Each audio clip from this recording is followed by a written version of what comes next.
Good morning. How are you? Good to be back here with you again today. This is Dr. Brenda Eshin Shoshana, back with another little talk on simple solutions in a complex world. Actually, the more we talk, the more we look, the simpler the world is, the less complex. Maybe it's complex solutions in a simple world. Maybe that would be a better title for our talk.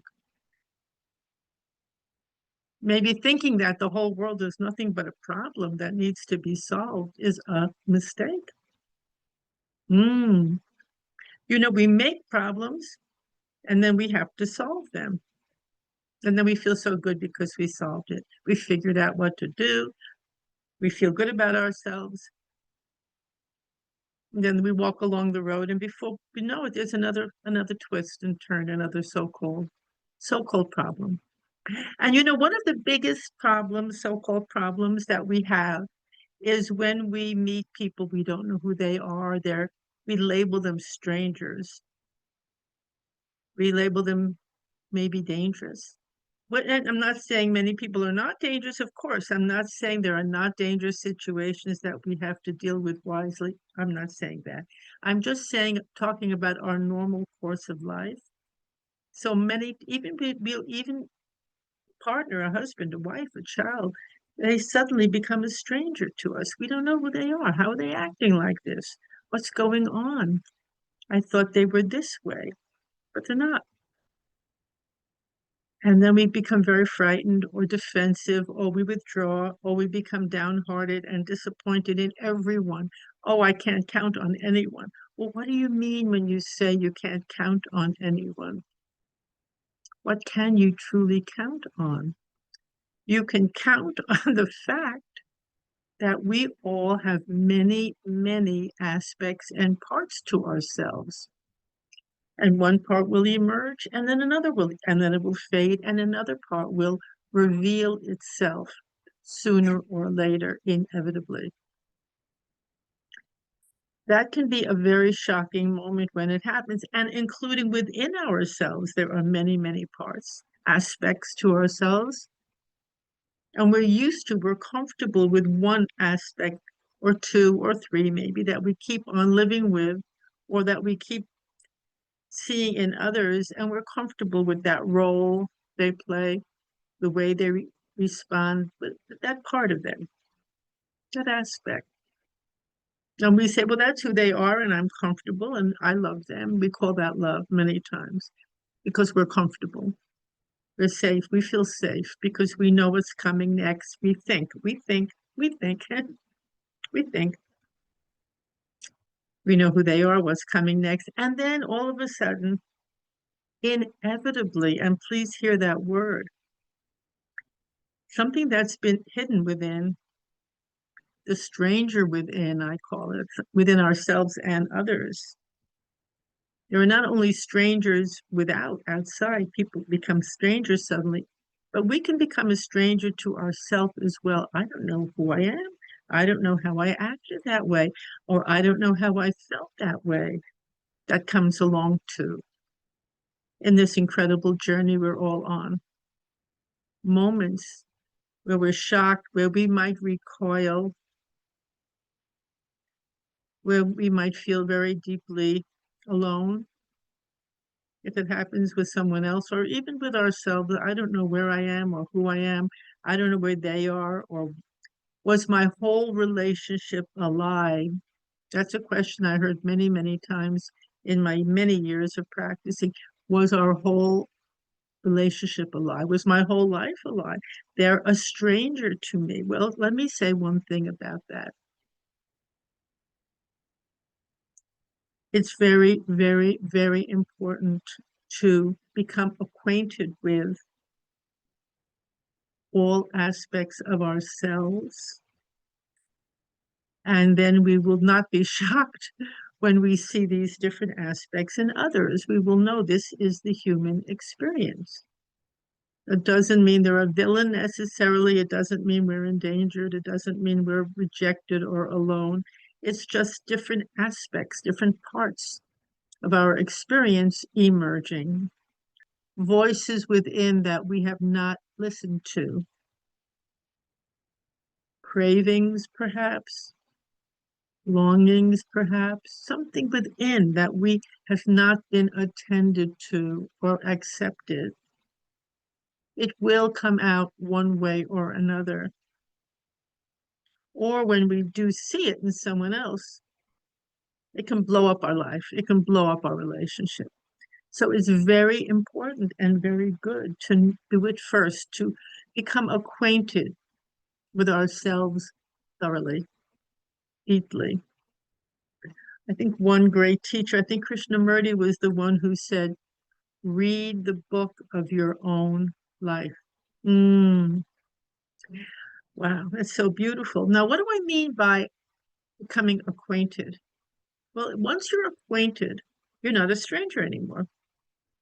The person, the part of yourself isn't strange. It isn't inhuman. It isn't frightening. It's a part. It's a moment in time. It's something that needs to be seen, to be heard, to be welcomed. What a great, great gift to welcome all parts of ourselves, which does not mean act upon them. Actually, when we see them and know them and welcome them, we don't have to act upon them. We have discrimination then. Because if something bursts out into flames, so to speak, it bursts forth, it yells out, it acts out, whatever you want to call it, it's because it needs to be seen, to be heard, to be known. It feels smothered. So if you listen to what's going on within without judging it, just listen to it. Acknowledge, I see you're there. It's like somebody else inside of you. Hello. And these are all parts of your own self, moments, moods, needs. They may conflict with each other, and very often they do. It's okay. Just be present for them.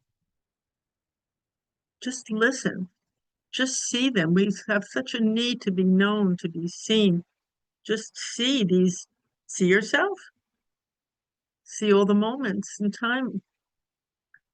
But the trick is not to hate it, not to reject it, not to judge it, just to know it. And then you really won't have to be at risk so much of its popping out and acting out. Because once you really see it in its fullness and it's accepted, it can subside, it can integrate with other parts.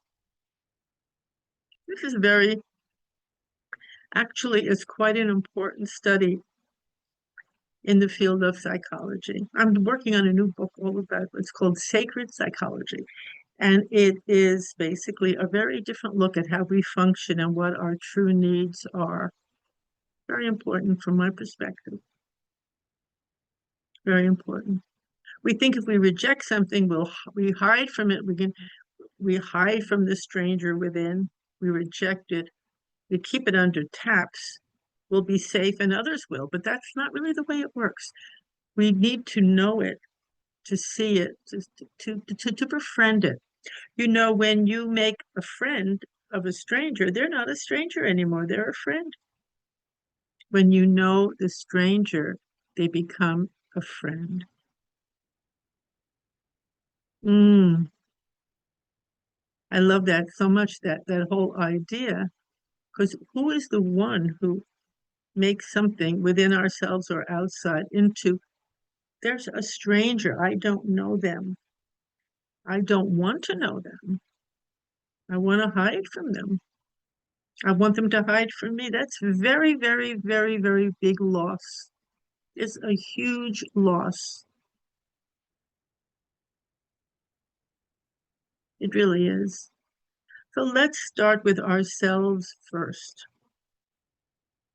It's time to meet and know and make friends with all different parts of ourselves, which, as I say, doesn't mean to act it out. It means to make acquaintance. I want to tell you a quick little story before we end for today. There's so much to talk about this. We could do a whole course on this itself, and it's important how to do that, how to meet and know and make friends with all aspects of ourselves. So much of our behavior comes from our self-disapproval, from rejecting ourselves, from knowing we have these hidden aspects and hating ourselves for it. Doesn't work. Doesn't work. Once that part is known, as I said before, it can subside, integrate, find a role, find a place in the tapestry of your life.